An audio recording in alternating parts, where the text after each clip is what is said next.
All right, today's gear review, and I've got my new camera set up, so we'll see how this goes.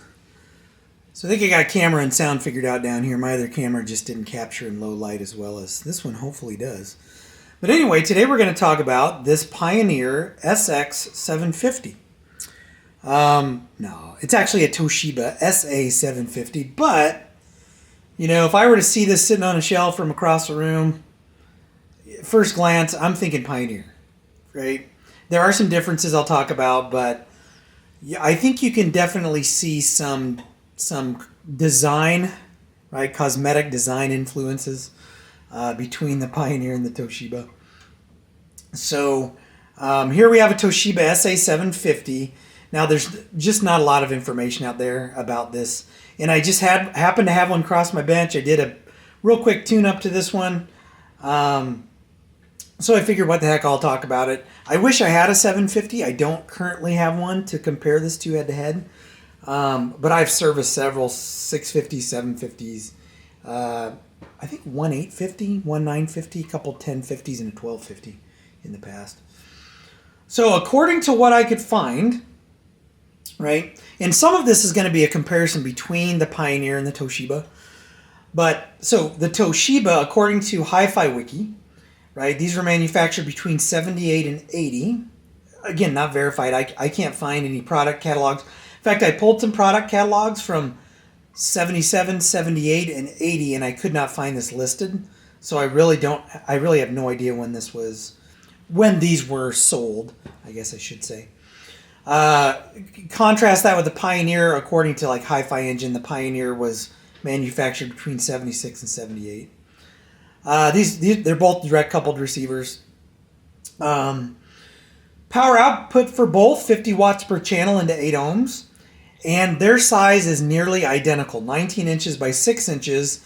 The difference between the two is when you're talking about depth, right? So from the front to the back, it's 16 on this, and it's 15 on the Pioneer, but the Pioneer uses a little tiny board in the back that sticks out, and you actually plug the speaker wires and the RCA cables into this board that sticks out. So I would think if that were kind of like a traditional back end of a receiver, you would have RCA cables and speaker terminals, or RCA jacks and speaker terminals, and you'd probably have to have another inch to accommodate that. So they're almost identical size-wise. Weight, they're identical, 30 pounds. Right, again, I could not find much about the series information. I found other Toshiba receivers. When I was looking at this or looking for information on this, I really couldn't find much about the series this belonged to, where this fell in the series. So there's not a whole lot of information. In terms of this particular receiver, I think you can see the design influence from the Pioneer SX series. Now there are some differences though. This is not a mirror image, and at the time there were other manufacturers that had receivers that had a similar look. The one I'm most familiar with is the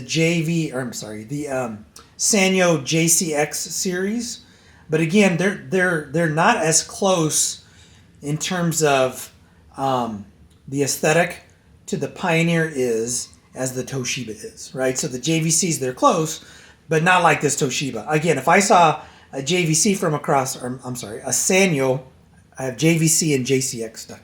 If I saw a Sanyo across the room, I wouldn't think, oh, that's a Pioneer. I see this and I'm like, man, that's a Pioneer. What model is that? Right, so you can definitely see the influences from the Pioneer SX750. The sound, I've had a lot of 750s cross my bench, so I'm very familiar with the 50 series sound. This sounds the same. It really does. It sounds good. It really sounds really good for a direct coupled receiver, very balanced. This one's no different. It might be a little bit thin on the top, but again, my hearing is shot. So, and I've only seen one of these Toshibas, so I don't know if that's the series or just this one. But it does sound very good. In terms of the operation, it's just a basic receiver, right? Hookups in the back are basic. Spring-loaded speaker terminals, so that makes it nice. In fact, I think they're identical to the Pioneer, or very similar to the Pioneer. So in terms of the features, the functions of this, you've got a rotary power and speaker select switch in one.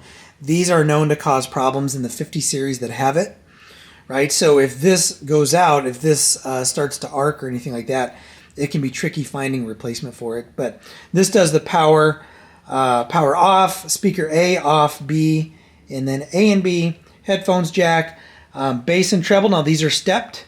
I don't remember on the Pioneer if they're stepped or not, and that just means, right, it clicks, not very loudly though.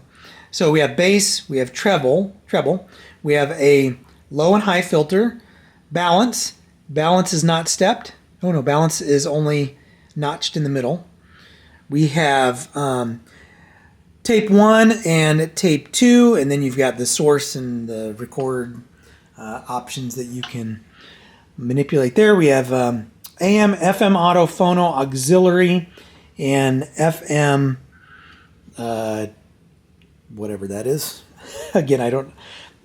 You know, this goofy FM stuff they put on some of these, I don't know that any of that stuff is used anymore, like the Dolby FM, and I don't know what this actually does. But anyway, we've got the function selector, we have FM muting off and on, we have stereo and mono mode, we have a loudness contour, we have volume control, we have tuning knob. So it's just real basic receiver. Now this one I did replace the lamps in. I had to put warm white in here. So this uses some really goofy lamps. I could have probably wired in some incandescents, but you know, just for longevity and heat sake, there was some heat damage to the board that the lamps were on, which is not going to cause any issues because it sits on its own little board. But I put warm white in here. I actually put cool blue in here and it looked ridiculous, so I changed my mind on that. The lamps on this are actually easier to change than on the Pioneer. If I remember right, the Pioneer uses this diffuser thing and the little clips that hold the lamps in. They tend to get really fragile and break. So this is actually like it would be like a fuse type lamp, but there are wires that go through the circuit board for the actual lamps. So this was actually really easy to change. I mean, it took me probably 15 minutes. Well, it took me about 45 because I put blue in. I didn't like them. I didn't have warm white that would work, so I actually had to modify some lamps to put it in there. But at the end of the day, had I had the right lamps, it would have been a really easy swap out. In terms of servicing one of these, it was really easy to get to all the controls. You just pop the top off. All the controls are right there. The lamps are really easy. And looking at the layout, and I snapped a pic, and I'll include it, this looks like it'd be pretty simple to work on. I don't know that for a fact because I haven't had to repair one. Whoops, hit my camera. So I'm just kind of guessing there. So I would say this is probably, you know, one of those, it's an easier unit to work on, beginner, intermediate stage, something like that. So some of the major differences that I can remember, right, in terms of this between the Pioneer, I would say that the knob layout is very similar. I'm just pulling up a picture on my phone to reference. The one thing that I do like more, right, about the Toshiba than the Pioneer is the volume control. So it's a really big knob, right? It's stepped, so each level clicks, right? You can really get the volume dialed in. That I like. The volume control on the Pioneer is here in the middle, and it's a larger knob, but it's kind of like the difference between these two knobs. So it's noticeable, but it doesn't jump out at you that there's, you know, that, hey, I'm the volume control. Here, you know that's the volume control. So I really, really like how this is laid out, right? On the Pioneer, we've got the on-off switch and speaker select, or knob, speaker select, same thing. Bass and treble, same layout. We have two switches here, and I think it's for, I can't really tell from the photo that I'm looking at. It looks like tone and high filter. So we have two switches here. Then we have the balance knob and the volume knob, which looks like that. And then we've got 4 switches in a row, right? With the tape and all that stuff, and as far as I can tell. And then we've got the function knob over here in the Pioneer. So if you swap this and this, and then kind of take one of these out, move it over, this comes over this way, at least in terms of the dial layout, you've got the Pioneer. And then here we've got the same brushed dial scale. The font is different. If you move the signal and the tuning meter and put them smack dab in the middle, put the stereo light on this side, and the indicator lights are in the same relative area. And then there's another light over there, and I can't tell what it is. Yeah. The speaker. Oh no, I don't know what that is. But there's another light over to the left. You've got the Pioneer SX 750. So again, you're just kind of moving a couple of elements here, and you've got a Pioneer. I mean, right? Just put Pioneer there. You've got the same. You have this little same split here. You've got a window that's roughly the same size, but the dial, the dial for the tuner is actually passing through the glass display. So, and I've got some images that I've flashed up that I will flash up, but this again is super close, super similar. And again, what's nice is this uses discrete components, so you don't have those SDK packs. So that's really nice. I think the 650 Pioneer has SDK packs, if I remember correctly. I may be wrong there. I know the 750 uses discrete outputs, so you can replace them.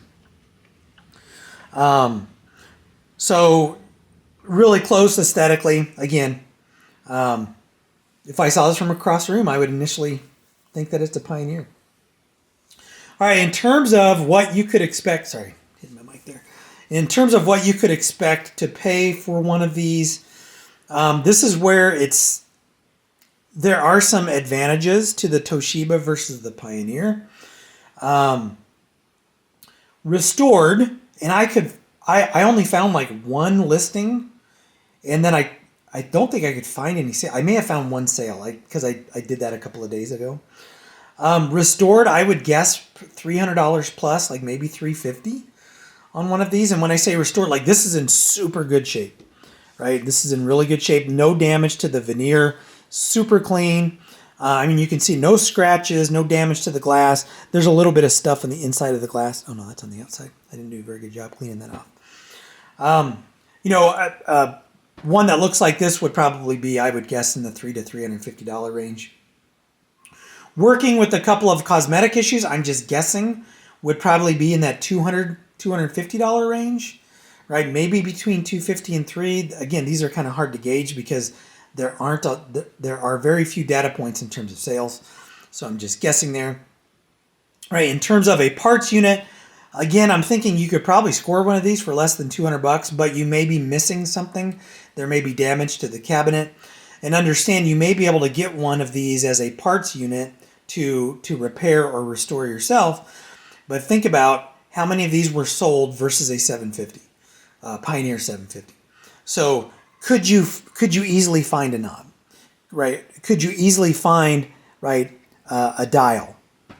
Right? Could you easily find a potentiometer for this? Or what happens if the glass is broken? What happens if there's some other goofy thing going on with this? What happens if your speaker terminals in the back are destroyed? You may be able to use a Pioneer's speaker terminals, or you may be like SOL on this.